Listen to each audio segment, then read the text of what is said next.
Hi, I'm Xavier, active duty medic. Today, we're going to show you how to pack and bandage an axillary junctional wound. This is done during the tactical field care phase where these life-saving treatments can be safely provided. First, consider body substance isolation. You're going to want to lift the arm to expose the injury and assess the bleeding source. Clothing may need to be cut away to properly expose the injury. The best position to treat the casualty is the seated position. If the casualty cannot be treated in the seated position, you will need to sit the casualty up as much as possible to apply the elastic bandage.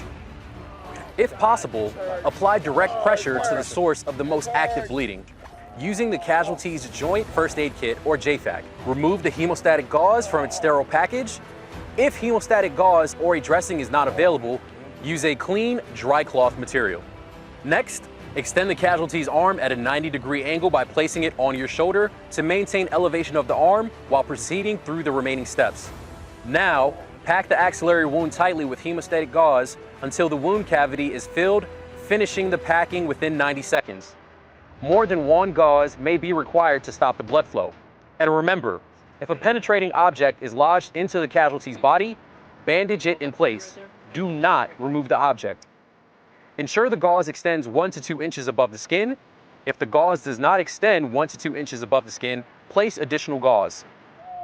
Then, hold pressure for a minimum of 3 minutes. Now, reassess to ensure bleeding has been controlled while maintaining pressure. If bleeding has not been controlled after packed with a hemostatic dressing, remove the prior packing material and repack the wound. If packed with gauze, apply additional gauze and pressure for 3 minutes until bleeding has stopped. While maintaining pressure on the dressing or gauze, wrap the pressure or elastic bandage around the injured shoulder twice, ensuring the gauze underneath is completely covered. If using an elastic bandage without a closure bar, leave a tail on the posterior side of the casualty. Then, wrap the elastic bandage across, back, and under the opposite armpit, anchoring around the opposite shoulder in a figure 8 pattern. Depending on the bandage used, secure with the closure bar or tie the tails of the elastic bandage together with a non-slip knot.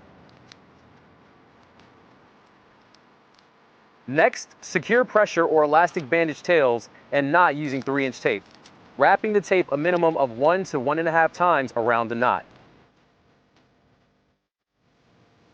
Now, swap the upper arm on the injured side to the chest using a cravat. Continue to assess the wound for further bleeding. Lastly, document all findings and treatments on a DD Form 1380 TC3 casualty card and attach it to the casualties.